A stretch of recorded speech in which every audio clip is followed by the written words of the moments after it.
Coach. I just wanted to ask you, when it comes to seeing like Cedric in the draft this year, Jalen in the draft last year. How big of a selling point could that be just for the program in general, showing that WSU is a viable place to get to the NBA?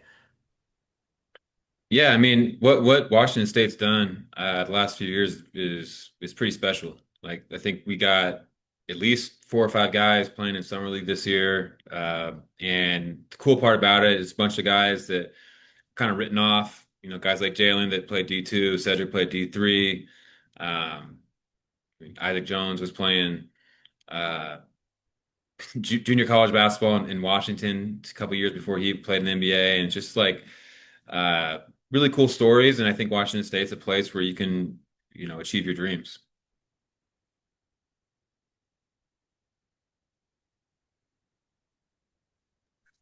All right, we'll go to Greg Woods at the spokesman.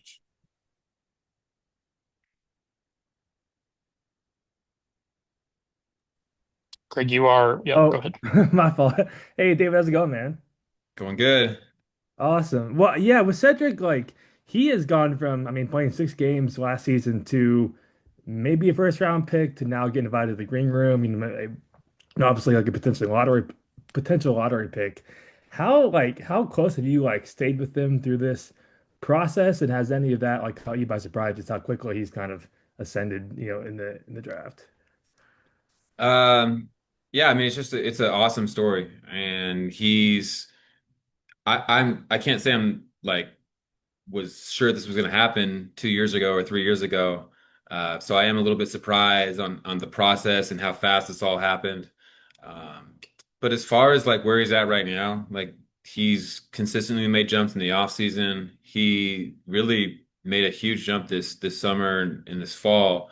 And these NBA teams, they're good at what they do. They had a bunch of scouts, GMs up in Pullman throughout the fall watching him. Those first 6 games, there was a lot of eyes on him.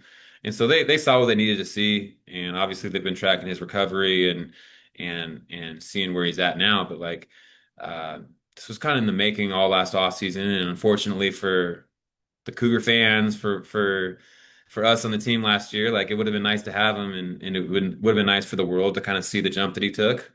Um, but fortunately for him, it didn't mess up his stock because those NBA guys they were scouting him and doing their jobs.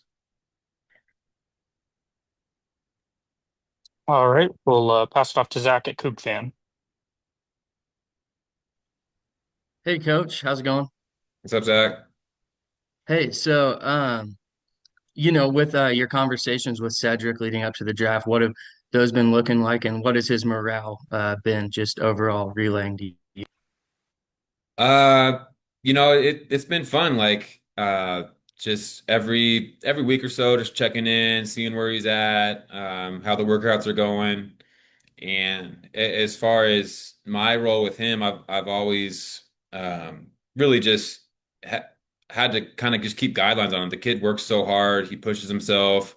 The greatest thing about him is he's not going to let any of this hype or any of this the media stuff and just the success in general of potentially being a lottery pick right now. It's not going to change him. It's not going to change his approach. He kind of approaches everything the same, whether he lost the last game, he won the last game, he had 30, or he had 30 put on him. Like he's going to have the same approach. And I think that's what's really cool, just to see him stay the same person throughout this process. All right, we'll go to Grady with SWX. Hey, Coach, just wanted to know for you how, how's it been with Cedric being your first player drafted? Like, how does that feel, that you were able to identify him, get him in to Eastern, bring him to WSU, develop him, and now kind of see the fruit of that labor? It's just really cool to be a part of it. I'm grateful that I've got a job that allows me to help people achieve their dreams. And that's that's what I was able to help him, and he did all the work. He put himself out there. He was the one that was mentally tough enough to do this, and I'm just glad I could be a part of it. All right, back to Greg Woods at the spokesman. Take us back to like what was it like 2022 when you found him out of Willamette? Like what was the process for like even like identifying him and like how did you end up getting to Eastern? Yeah, he played at Willamette, which is in Whitworth's league, which is where I played my college ball. I still keep in touch with their coaching staff, and um, Cedric's first college game, or one of his first games, was against Portland University, and so I actually watched them play against my old boss Shantae, and so I knew of him a little bit just from being around those circles, and knew of his numbers that kept popping up, and once he hit the portal, really just dove into it, and figured out we had some connections as far as my assistant Arturo Orman, and that's a guy that did a hell of a job, especially, he was with Cedric his first year at Eastern. He recruited him, he got him out there, he sold the vision. Once we got him here, it was just Cedric just took off with the kind of the resources we had at Eastern, and then obviously Washington State kept taking advantage of those, and just one of those guys, like every month we were setting a new goal. He just kept on checking boxes off, and I've never seen anyone that's been able to keep ascending like he did. All right, we'll go to Derek at KXLY. Let's see, when it comes to scouting Cedric, what do you think his greatest qualities are as a player? And are there any potential like destinations in the draft that you think might be a good fit for him? Um, I honestly don't know enough about this process as far as like the NBA to know what's a good fit, what's a bad fit. For someone like Cedric, like I think he's so adaptable that he's gonna find a way to make any place a good fit. Um, as far as what makes him special, like I actually just said this to our team today. We're just finishing up week 2 of our summer workouts, and we had a bunch of energy, a bunch of guys that were in the gym getting extra work in, ton of energy in practice. And I said, a couple of you guys asked me what made Cedric special. Yeah, he's got a long wingspan and can do a bunch of different things, but it was his approach. And he approached week 3 the same way he approached day 1, and then the same way he approached month 5. And I think just his motor and his steady approach to the game and the process is what makes him special. And then obviously he's got some God-given talent too. Go back to Greg Woods again. With the summer workouts, obviously almost entirely new team again. With the new guys, like who have you been most impressed by, so far? Uh, that's a tough question. We've had a bunch of really really good performances so far this summer. Just I think I guess performances are really just picking things up and starting to soak in the new stuff, finding ways to get connected. Um, Really bought in group of new guys that I think we did a good job and spending a little more time recruiting just to make sure that they're understanding what their role is and what they're going to be able to bring to the table for us. And so just the energy and the approach has been great the first 2 weeks. The freshmen have been really impressive. Ace Glass, Dom Robinson, Dio Blakely have been really good for a group of freshmen, um, and the crop of transfers as well. I'm excited with those guys. Our front line, a lot of new faces on that front line with EY, ND, and M's, or EY, M's, and Simon, and then ND's taking a big jump. He almost looks like a different player, just the way he's moving, the way he's had more confidence out there. Um, and so we'll have a different look, but I think a lot of the same concepts will be out there. We'll go to Zach at Coug Fan.